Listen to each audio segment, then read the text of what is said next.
एक भाई अपनी बहन को बचाने के लिए किस हद तक जा सकता है, ये शायद आप कभी सोच भी नहीं सकते। जब उसकी बहन जिंदगी और मौत के बीच लड़ रही हो तो एक भाई के पास सिर्फ दो रास्ते बचते हैं, या तो वो हार मान ले या फिर पूरी दुनिया से लड़ जाए। ये कहानी है सुसिंग की, जो अपनी बहन को बचाने के लिए पहले अपनी सारी हदें पार करता है, और जब उसके सामने भगवान खुद खड़े हो जाते हैं तो वो उनसे भी लड़ने के लिए तैयार हो जाता है, क्योंकि उसके लिए उसकी बहन सिर्फ एक इंसान नहीं, उसकी पूरी दुनिया है। तो चलिए शुरू करते हैं सुसिंग की कहानी को।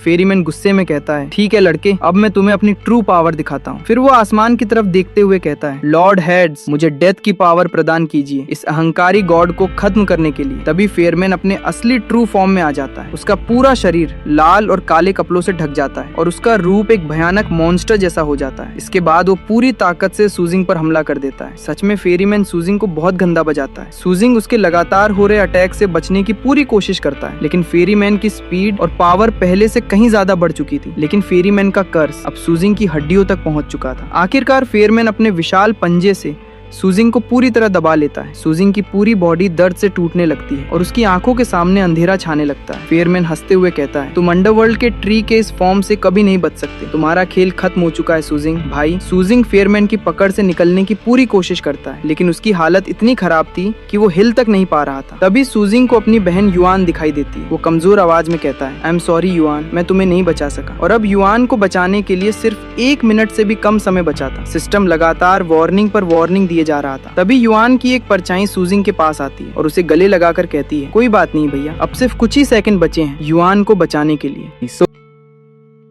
मैं हार नहीं मान सकता युआन, मेरी प्यारी बहन। मैं इस पूरी दुनिया को तबाह कर दूंगा। मैं उन सभी वेस्टर्न गॉड्स को खत्म कर दूंगा। मैं तुम्हें बचाकर ही रहूंगा युआन। मैं तुम्हारे साथ मरूंगा या तुम्हारे साथ जिंदा रहूंगा युआन। इतना कहते ही सिस्टम कहता है, आपने द वे ऑफ इमॉर्टैलिटी को हासिल कर लिया है। ये अल्टीमेट टेक्निक थी वुकोंग की, जिसे अब सूजिंग ने हासिल कर लिया है। तभी सूजिंग दोबारा होश में आता है और तुरंत अपनी इस न्यू एबिलिटी का इस्तेमाल करता है, जिसकी वजह से जिन काली चेन ने उसका स्टाफ काले घने बादलों में छिपा लिया था वो उसके हाथ में आ जाता है और वो तुरंत फेरीमैन के ऊपर अटैक करता है। और सूजिंग का अटैक इतना पावरफुल था कि वहाँ एक गोल्डन साइक्लोन फॉर्म हो जाता है। वो साइक्लोन फेरीमैन को गोल्डन लाइट से जलाने लगता है। फेरीमैन चिल्लाता है, सूजिंग तुम अब नहीं बचोगे। फेरीमैन के अंडरवर्ल्ड ट्री के अंदर हमें एक परछाई दिखाई देती है, जो फेरीमैन को और ज्यादा ताकत दे देती है सूजिंग से लड़ने के लिए। ऑफ कोर्स ये परछाई लॉर्ड हेडिस की होगी, जो उसे पावर दे रहा है। तभी सूजिंग का सिस्टम युआन को बचाने के टाइमर को उल्टा स्टार्ट कर देता है। अब सूजिंग के पास सिर्फ 30 सेकंड बचे हैं युआन को बचाने के लिए। तभी सूजिंग बोलता है, ओ मॉन्स्टर, मेरे स्टाफ का अब टेस्ट चखो। फिर सूजिंग अपना एक अल्टीमेट अटैक का इस्तेमाल करता है, जिसका नाम है the phoenix crown blaze with steel. और भाई फेरीमैन और सूजिंग का अटैक इतना पावरफुल था कि एक तरफ से गोल्डन लाइट और दूसरी तरफ से रेड लाइट ही आपस में टकराती दिख रही थी। जैसे ही वो दोनों अटैक आपस में टकराते हैं, फेरीमैन हमेशा हमेशा के लिए खत्म हो जाता है और जो जमीन कई सालों से बंजर पड़ी थी वो अब जाकर हरी भरी हो चुकी थी। फेरीमैन के साथ लिलिया भी खत्म हो चुकी थी, इसीलिए सूजिंग को प्लांट टोकन भी मिल जाता है। सूजिंग तुरंत युआन को ब्लड पोर्शन पिला देता है और तुरंत इवोल्यूशन की प्रोसेस स्टार्ट हो जाती है। धीरे धीरे युआन का ताबूत पिघल रहा था। तभी वहाँ के गाँव वाले आ जाते हैं, जो की सूजिंग के सामने अपने सिर को टेक देते हैं, क्योंकि सूजिंग ने लिलिया को मार दिया था, जो कि इस गांव की गवर्नर थी और इन सभी लोगों पर बहुत अत्याचार करती थी। सूजिंग घबराते हुए उन सभी को रोकने की कोशिश करता है, पर वो सभी लोग नहीं माने। दरअसल इस गांव के लोग अभी भी साइना मिथोलॉजी को मानते थे, वेस्टर्न मिथोलॉजी को नहीं, और अपना सूजिंग साइना मिथोलॉजी से बिलोंग करता है, इसीलिए ये लोग उसके सामने और ज्यादा झुक रहे थे। तभी एक लड़की सूजिंग का थैंक्स करते हुए उसे फूलों का हेयर बैंड पहना देती है। फिर सभी लोग सूजिंग को धन्यवाद करते हैं और इधर सिस्टम फेरीमैन और लिलिया को डिफीट करने के लिए रिवॉर्ड देता है, सेवियर ऑफ वेस्टबरी। अब इसका क्या इस्तेमाल है ये आपको आगे पता चलेगा। और सूजिंग का सूट भी अब चेंज हो चुका है, उसका पूरा सूट एक सॉलिड गोल्डन कलर का हो चुका था। तभी युआन का 100% इवोल्यूशन हो जाता है और वो एक कमल के फूल से बाहर निकलती है और वो अब एक आम लड़की नहीं रही, वो अभी SSS लेवल की नेजा में ट्रांसफॉर्म हो चुकी है, जिसकी पावर अब बहुत ज्यादा हो चुकी थी। और युआन कितनी प्यारी लग रही है ना, आप लोग कमेंट्स में जरूर बताना। सूजिंग और युआन एक दूसरे को देखकर बहुत खुश होते हैं, पर तभी एक काली चेन सूजिंग के दिल पर वार करती है और भाई फेरीमैन अपना ब्लैक स्टाफ सूजिंग के अंदर घुसाकर बोलता है, तुमने अंडरवर्ल्ड के गॉड से पंगा लिया है, तुम इतनी आसानी से नहीं बच सकते। सूजिंग यूज देखकर हैरान हो जाता है कि ये जिंदा कैसे बच गया। युआन सूजिंग को बचाने की कोशिश करती है, पर फेरीमैन सूजिंग की आत्मा को लेकर गायब हो जाता है। युआन चिल्लाती रहती है, पर वो फेरीमैन एक नहीं सुनता। तो भाई क्या अब सूजिंग युआन से कभी फिर से मिल पाएगा, और क्या सूजिंग अंडरवर्ल्ड के गॉड और वेस्टर्न गॉड को खत्म कर पाएगा? इन सवालों के जवाब आगे मिलेंगे, तो पहले चैनल को सब्सक्राइब करो और कुछ प्यारे प्यारे कमेंट करो मेरी मोटिवेशन के लिए। नेक्स्ट सीन में हमें वार्डन को दिखाते हैं, जो सूजिंग को टाटारस की जेल में बंद कर देता है। वार्डन बोलता है, सूजिंग तुम हमारे लॉर्ड के सामने कुछ नहीं हो, तुम्हें तो लॉर्ड के कहने पर किसी चूहे की तरह पकड़ लिया। क्या तुम्हारे साइना में इतनी पावर है? और वो जोर जोर से हंसने लगता है। सुजिंग कहता है, तूने भले ही मुझे पकड़ लिया है, पर साइना मिथोलॉजी दोबारा राइज करेगी और मैं तुम्हारे साथ, तुम्हारे लॉर्ड और तुम्हारे इस पूरे साम्राज्य को हमेशा हमेशा के लिए खत्म कर दूंगा। वार्डन चिल्लाकर बोलता है, लॉर्ड हेडिस ने 3 दिन में तुम्हें जान से मारने का हुक्म दिया है, अब तुम्हारा मरना पक्का है। वो आगे बोला, अगर तुम किसी के बचाने का इंतजार कर रहे हो तो उसे भूल जाओ। वार्डन के जाने के बाद सुजिंग को एक आवाज सुनाई देती है, क्या तुम अजरापोर्ट अकेडमी? सुजिंग कहता है, हाँ मैं अजोरपोर्ट अकेडमी। इस बूढ़े का नाम यांगी और ये ओबोट से है। यांगी बोलता है, मुझे ल्यूकेमिया यानी ब्लड कैंसर हो गया है और अब मैं काम नहीं कर सकता, इसलिए इस बूढ़े ने अपने शरीर के हर एक पार्ट बेच दिया। लिटरली भाई, इसने अपना दिल, दिमाग, किडनी, मतलब सब कुछ बेच दिया, जिसकी वजह से इसकी आत्मा इस नरक में कैद हो गई है। यांगी आगे बोलता है, ये सब मैंने अपनी बेटी को पढ़ाने के लिए किया है। यांगी बताता है कि उसकी बेटी भी अजोरपोर्ट अकेडमी में पढ़ती है। वो अपनी बेटी का नाम बताता है, पर सुजिंग ने वो नाम कभी नहीं सुना था। फिर भी सुजिंग यांगी का दिल रखने के लिए बोल देता है, हाँ मैंने नाम सुना है, वो अकेडमी की टॉपर है। सुजिंग की बात सुनकर यांगी खुश हो जाता है। तभी सिस्टम बोलता है, आपने यांगी की दुख भरी कहानी सुनी है, इसलिए आपको एक मिशन मिलता है। यहाँ इस नरक में मौजूद सभी सोल्स को आजाद करवाओ और हेडिस को हराओ, जो कि इस टार्टारस का किंग है। तभी वो वार्डन जेल के अंदर आकर बोलता है, तुम्हें लॉर्ड ने बुलाया है। सुजिंग मन में सोचता है, आखिर हेडिस ने मुझे अभी क्यों बुलाया? मेरी मौत की सजा तो 3 दिन बाद है। फिर भी अच्छा है, कम से कम हेडिस को देख तो लूंगा। तभी हमें हेडिस को दिखाते हैं, जो कि एक सिंहासन पर बैठा था, जिसके लंबे सफेद बाल थे। उसने बैंगनी रंग का सूट पहन रखा था। उसके हाथ में एक स्टाफ था जिसके सिरे पर चील का मुंह बना था। तभी हेडिस बोलता है, मैं हूँ मौत का किंग, मैंने तुम्हें इसलिए बुलाया है ताकि तुम मेरी सेवा करो। अगर तुम मेरी सेवा नहीं करोगे तो तुम्हें मैं मार दूंगा। मतलब हेडिस कह रहा था, मेरा नौकर बन जा, वरना मैं तुझे बहुत बुरी मौत दूंगा। सुजिंग सीधे हेडिस की आंखों में देखते हुए बोला, हेडिस, मैंने तुम्हारे जैसे बहुत विलन देखे हैं एनीमे में, वो भी तुम्हारी जैसी बकवास करते हैं। एनीमे? अबे एडिटर, ये क्या फालतू डायलॉग डाल रहा है? खैर, सुजिंग की बात सुनकर हेडिस गुस्से में बोलता है, तुम भी अपने पापा की तरह बहुत ढीठ हो। सुजिंग बोलता है, क्या मतलब? हेडिस हंसते हुए बोलता है, मैंने धरती लोक पर कब्जा किया था। अगर तुम्हारे पापा ने अपनी लैब नहीं जलाई होती जिसकी मदद से मैं पूरे धरती लोक पर कब्जा कर सकता था,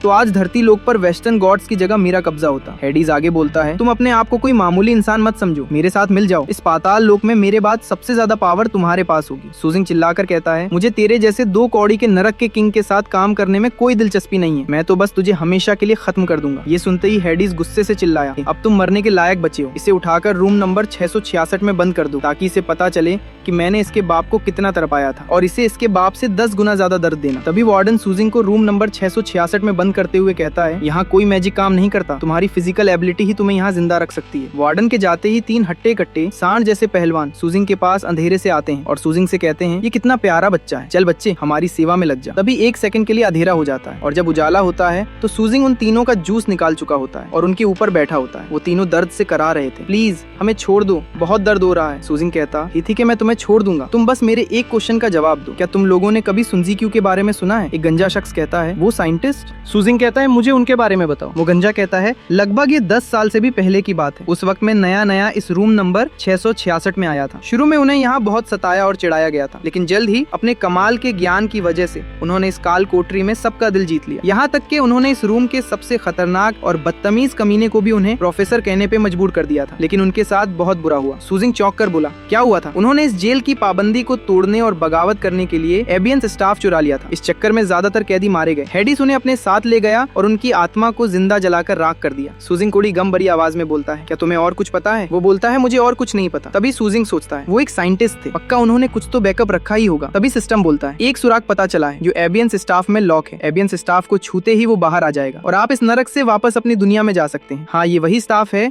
जो अभी हेडिस के पास है। तभी जेल के अंदर यांगला आ जाती है। सुजिंग पूछता है, तुम यहाँ कैसे आई? यांगला बताती है कि यूज यांग गॉड की पावर मिली है जो ब्लड रिवर में आ जा सकती है। यांगला बोलती है, चलो अभी हम यहाँ से चलते हैं, हम थोड़े और ताकतवर होकर यहाँ आएंगे। पर अपना हीरो सुजिंग मना कर देता है कि वो बोलता है, मैं तो हेडिस को हराकर ही यहाँ से जाऊंगा। वैसे गाइस, यांगला के पास क्या पावर्स हैं ये आपको थोड़ी देर में पता चल जाएगा। खैर, यांगला पूछती है, तो तुम्हारा क्या प्लान है? सुजिंग बताता है कि जब 3 दिन बाद मुझे फांसी देने के लिए बुलाएं, तुम उस वक्त हेडिस के पैलेस में घुसकर उसका स्टाफ चुरा लेना और अपने अंकल की हेल्प से इस अंडरवर्ल्ड की पूरी तरीके से सील को हटा देना। फिर सुजिंग कहता है, मुझे माफ करना, तुम मुझे यहाँ बचाने के लिए आई हो और मैं तुम्हें इन सब झमेलों में फंसा रहा हूँ। यांगला एक्साइटेड होकर कहती है, कोई बात नहीं, हम लोग सभी सोल्स को आजाद करवाएंगे और हेडिस को भी हराएंगे। सुजिंग पूछता है, तो तुम्हें किस गॉड की पावर मिली है? यांगला कहती है, कुछ खास नहीं, मुझे उसके बारे में नहीं पता, पर मैंने एक बुक में पढ़ा था, उनका नाम है यांग जियान। तभी सुजिंग चौंक कर बोलता है, क्या यांग जियान? तभी सिस्टम बोलता है, डी ग्रेड लेगेसी डिटेक्ट हुई है यांग जियान की, क्या आप उसे SSS लेवल में इवॉल्व करना चाहते हैं? तभी सुजिंग को याद आता है कि यांग जियान कितने पावरफुल गॉड है। यांगला बोलती है, मुझे लगता है वो कोई मामूली गॉड है। सुजिंग शौक में चिल्लाकर बोलता है, पागल लड़की, वो कोई मामूली नकली गॉड नहीं है, वह पाताल लोक के असली भगवान है। उनका एक वफादार कुत्ता अकेले ही एक एस ग्रेड के दानव को मार सकता है। यांगला बोली, क्या तुम सच कह रहे हो? मैं बिल्कुल सच कह रहा हूँ। जब हम दोनों साथ होंगे तो इस पाताल लोक के अत्याचारी इस तबाही को झेल नहीं पाएंगे और वो हेडिस तो पक्का मारा जाएगा। सुसिंग बोला, तुम्हारे पास यांग गॉड की पावर है, जिस वजह से रिस्ट नदी यानी ब्लड रिवर का कोई भी जादू तुम्हारे ऊपर वर्क नहीं करेगा, इसलिए तुम उस स्टाफ को इजीली चुरा कर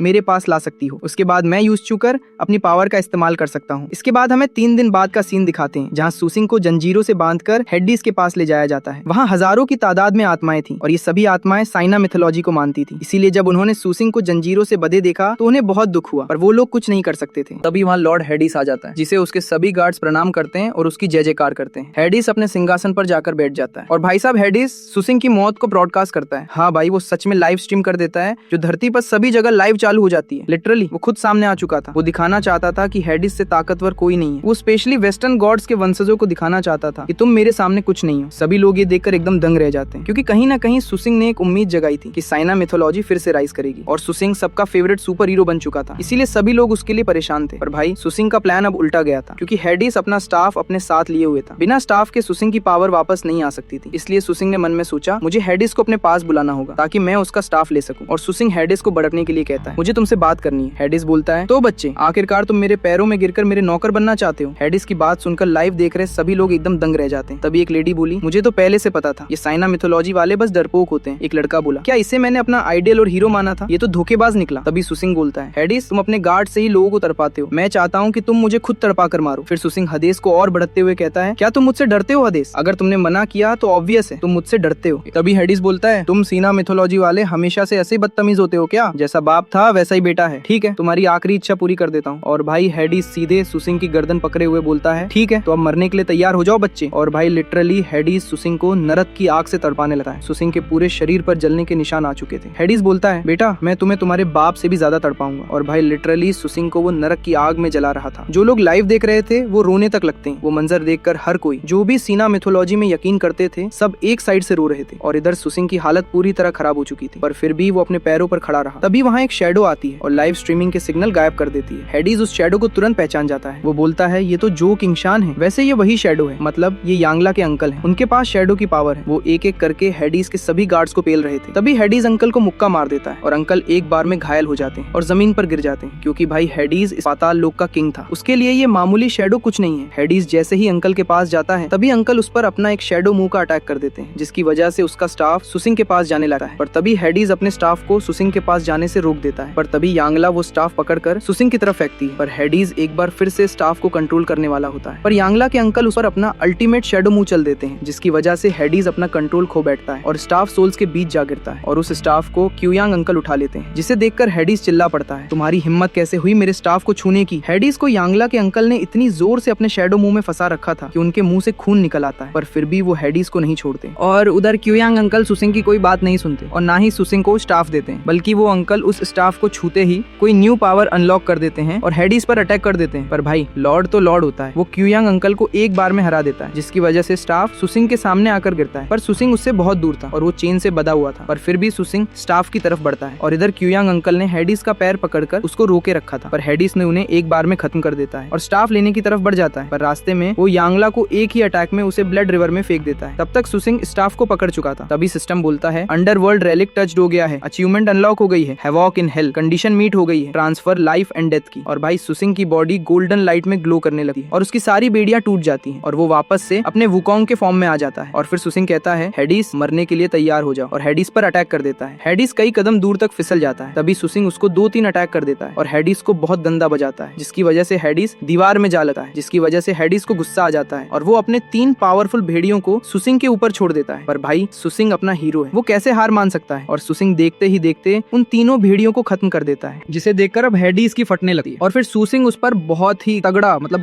अटैक करता है। वो अटैक इतना ताकतवर था कि पाताल लोक तक फट जाता है और सुसिंग को लगता है हेडिस खत्म हो गए और वो वहां से जाने लगता है। पर भाई तभी हेडिस फिर से आ जाता है और उसको सुसिंग के इतने पावरफुल अटैक से भी एक छोटी सी चोट तक नहीं आई थी। मतलब समझ रहे हो भाई हेडिस कितना पावरफुल है। तभी भाई हेडिस अपने फुल फॉर्म में ट्रांसफॉर्म हो गया, जिसे देखकर मेरी तो फट गई थी भाई। तभी हेडिस की तलवार और सुसिंग का स्टाफ आपस में टकरा जाते हैं और भाई सुसिंग को एक मैसेज मिलता है उसके डैड की तरफ से, जहाँ उसके डैड बताते हैं कि तुम हेडिस को कैसे मार सकते हो। सुसिंग के पापा को हेडिस ने इसीलिए मार दिया था क्योंकि उसके पापा हेडिस और उनके साथियों की कमजोरी को को जानते थे। सुसिंग के पापा बताते हैं ब्लड रिवर में अनगिनत आत्माएं हैं, इसीलिए हेडीज को मारना आसान नहीं, पर तुम ब्लड रिवर और हेडीज के बीच का मैजिकल बॉन्ड खत्म कर दो तो हेडीज आसानी से मर सकता है। ऑफ कोर्स यहाँ सुसिंग को यांगला की जरूरत पड़ने वाली थी, क्योंकि उसके पास पाताल लोक के गॉड की पावर, जिससे उसे ब्लड रिवर के पानी से कुछ नहीं होगा। सीन फिर से शिफ्ट होता है हेडीज पर, जिसने अब पूरे बैटल फील्ड को बदल कर रख दिया। हेडीज बोलता है सुसिंग तुम मुझे चाहे कितनी ही बार मार लो, पर मैं हर बार जिंदा हो जाऊंगा इस ब्लड रिवर की मदद से। अब हेडीज के कपड़े बैंगनी से लाल हो चुके थे, उसके पास एक बड़ी तलवार आ चुकी थी और उसका साइज भी बढ़ चुका था, क्योंकि वो पूरी तरह से ट्रांसफॉर्म हो चुका था। तभी सुसिंग बोलता है क्या तुम्हें लगता है मैं अकेले तुमसे लड़ूंगा? तभी वहाँ एक परी जैसी खूबसूरत लड़की आ जाती है, जिसके लंबे काले घने बाल थे। उसने व्हाइट कलर का फाइटिंग सूट पहन रखा था और उसके हाथ में व्हाइट कलर का स्टाफ था। हाँ भाई, ये कोई और नहीं यांगला है, जो अब पूरी तरह यांग गॉड की पावर्स के साथ इवॉल्व हो चुकी है, और वो आते ही हेडीज के द्वारा छोड़े गए हर मॉन्स्टर को खत्म कर देती है। तभी हेडीज ये सब देखकर गुस्सा हो जाता है और यांगला पर अटैक करता है, पर यांगला उस पर होली इन्फिनिट पावर का एरलांग शेन अटैक कर देती है और हेडीज के पेट से ब्लड निकाल देती है। और फिर सुसिंग और यांगला अपने अपने गॉड की पूरी पावर्स का एक साथ इस्तेमाल करते हैं, और भाई इन दोनों का ये कॉम्बिनेशन अटैक इतना पावरफुल था कि हेडीज एक बार में खत्म हो जाता है, और इनके इस अटैक की गूंज आसमान तक गई थी। सुसिंग बोलता है हम दोनों की जोड़ी सच में बहुत पावरफुल है। यांगला का चेहरा ब्लश के मारे तुरंत लाल हो जाता है, तो सुसिंग कहता है तुम्हारा चेहरा क्यों लाल हो गया है? यांगला शर्माते हुए कहती है बाद में बताऊंगी, पहले काम खत्म करते हैं। मैं सच बता रहा हूँ भाई, सुसिंग जैसे लौंडे होते हैं जो लड़की का इशारा नहीं समझ पाते हैं और फिर सिंगल रह जाते हैं। वैसे आप लोगों ने कभी किसी का इशारा समझा है या नहीं? कमेंट्स में बता सकते हो, मैं सच में किसी को नहीं बताऊंगा। खैर, फिर सुसिंग और यांगला मिलकर ब्लड रिवर में कैद सभी आत्माओं को मुक्ति दिला देते हैं। तभी सुसिंग का सिस्टम बोलता है बधाई हो होस्ट, हेडीज मारा गया और सारी सोल्स भी आजाद हो चुकी हैं। आपको रिवॉर्ड में मिलता है इंडेस्ट्रक्टिबल बॉडी और स्पिरिट स्टोन मंकी। सुसिंग अपने मन में सोचता है मैं बहुत जल्द वुकोंग के ग्रेट सेज स्टेज तक पहुंच जाऊंगा। यांगला कहती है सुसिंग तुम तो और ताकतवर हो चुके हो। सुसिंग कहता है चलो अब घर जाने का वक्त आ चुका है। सुसिंग, यांगला और अंकल झाओ तीनों वापस पृथ्वी लोक पर आ चुके थे और युआन दौड़ते हुए सुसिंग के गले लग जाती है। भैया मैंने आपको बहुत मिस किया है। सुसिंग कहता है मेरी प्यारी बहन, मैंने भी तुम्हें मिस किया। नेक्स्ट सीन में हमें तीनों अपना डिनर फिनिश करते हुए दिखाते हैं। तभी सुसिंग घर को देखते हुए कहता है हमारा घर इतना बड़ा कैसे हो गया? युआन कहती है ये हमें गवर्नमेंट ने रहने के लिए दिया है। आपकी बहन एक मैथोलॉजी की टॉप टियर फाइटर है और मैं बहुत फेमस हो चुकी हूँ। तभी युआन अपने मैजिक का इस्तेमाल करके बर्तन धोने लगती है। सुसिंग चिल्लाकर कहता है ये छोटे मोटे काम तुम्हें अपने हाथों से करने चाहिए। तो युआन सुसिंग से बस ये कहती है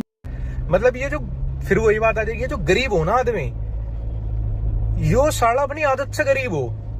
तभी युआन के पास एक कॉल आती है कि गवर्नमेंट सुसिंग से एक एपोलॉजी लेटर मांग रही है। तभी हमें एक मीटिंग दिखाते हैं जहां पर एक जनरल चिल्ला रहा था कि सुसिंग ने हेडीज को खत्म किया है और उसने साइना माइथोलॉजी को फिर से राइज करवाया है। आखिरकार गवर्नमेंट उससे एपोलॉजी लेटर कैसे मांग सकती है? तभी एक सिंगल चश्मे वाला आदमी बोलता है सुसिंग अभी सिर्फ एक कॉलेज स्टूडेंट है, वो हेडीज जैसे पावरफुल पर्सन को हरा कैसे सकता है जिसे खुद वेस्टर्न गॉड नहीं हरा पाए थे। तभी वहाँ सुसिंग, युआन और यांगला पहुंच जाते हैं। तभी एक आदमी बोलता है सुसिंग ये एक हाई लेवल मीटिंग है, तुम यहाँ कैसे घुस आए? तो सुसिंग कहता है ये अमेरिका का दलाल यहाँ क्या कर रहा है? तो वो चश्मे वाला बोलता है मैं एलीट अमेरिकन ग्रेजुएट हूँ, मैं वेस्टर्न वर्ल्ड को रिप्रेजेंट करता हूँ। फिर वो बोलता है सुसिंग एक अपॉलॉजी लेटर दे दो तो तुम वेस्टर्न गॉड की पावर से बच जाओगे, वरना तुम मारे जाओगे। तभी वो गिनाने लगता है कि तुमने सबसे पहले एक लेवल डी के लड़के को मारा, फिर तुमने जैन को मारा, फिर तुमने आईवी को मारा और फिर तुमने प्रिंसिपल को मौत के घाट उतार दिया। इतने मर्डर करने पर वेस्टर्न कम्युनिटी तुमसे एक अपॉलॉजी लेटर मांग रही है, बस वो दे दो और लाइव टीवी पर थोड़ा डॉगी स्टाइल में कच्चा बादाम कर लेना, वेस्टर्न वर्ल्ड तुम्हें छोड़ देगा। अगर तुम नहीं माने तो तुम्हें वेस्ट के गॉड्स खत्म कर देंगे। तभी वो जनरल चिल्लाने लगता है तुम सुसिंग को इतना ह्यूमिलिएट कैसे कर सकते हो? उसने साइना मिथोलॉजी को दोबारा ऊपर लाया है। तभी सुसिंग सीधे कमांडर से पूछता है कमांडर आप क्या सोचते हैं? कमांडर कहते हैं हम साइना मिथोलॉजी को मानने वालों को कई साल तक बुली किया गया था, पर अब हम सिर्फ सुसिंग की वजह से फिर से दोबारा राइज करेंगे। तो मैं चाहता हूँ कि सुसिंग की सारी गलतियों को माफ कर दिया जाए, क्योंकि वो अब हमारा नेशनल ट्रेजर है। इतना कहते ही उन्होंने उस वेस्ट के रिप्रेजेंटेटिव को देखा जो अब पसीने में तरबतर हो रहा था। वो अपना पसीना पहुंचते हुए कहता है हाँ ठीक है, मैं आपकी बात का समर्थन करता हूँ, पर वो मन में सोच रहा था इस गंदी सीना मिथोलॉजी को वेस्ट बहुत जल्द जड़ से उखाड़ फेंक दिया जाएगा और तुम सब मारे जाओगे। फिर वो बोलता है चलो अब मैं चलता हूँ। तभी मार्शल उसके सामने आ जाते हैं और कमांडर बोलते हैं तुम बहुत स्लो हो, तुम्हें मार्शल लिफ्ट दे देंगे। और मार्शल उस डल्ले को पंखे की तरह घुमाकर खिड़की से फेंक देते हैं। अगले सीन में हमें एक मीटिंग दिखाते हैं जिसमें वो बताते हैं कि कैसे वेस्टर्न के लोगों और अंडरवर्ल्ड के लोगों ने साइना मिथोलॉजी को सालों से दबाकर रखा था और साइना मिथोलॉजी को मानने वालों पर कितना अत्याचार किया है। तभी सुसिंग कहता है अब हमारे आजाद होने का वक्त आ चुका है। भीड़ एकदम चिल्लाने लगती है। अब से हम सभी लोग वेस्टर्न को छोड़कर देसी को अपनाएंगे। और भाई इसी के साथ वेस्टर्न गॉड और साइना गॉड की एकदम फुल फ्लेज्ड वॉर स्टार्ट हो जाती है, जहाँ पर सूजिंग, युआन और यांगला वेस्टर्न गॉड से फाइट करने वाले हैं। तो क्या साइना मिथोलॉजी वेस्टर्न मिथोलॉजी से जीत पाएगी या नहीं, ये हमें थर्ड पार्ट में पता चलेगा। इस पार्ट को इतना ही रखते हैं। तो थर्ड पार्ट के लिए 200 कमेंट कर देना। जैसे ही 200 कमेंट होंगे मैं आपके लिए थर्ड पार्ट अपलोड कर दूंगा, और सब्सक्राइब भी कर देना। तो हम मिलते हैं नेक्स्ट वीडियो में, तब तक के लिए जय Hind and love you all.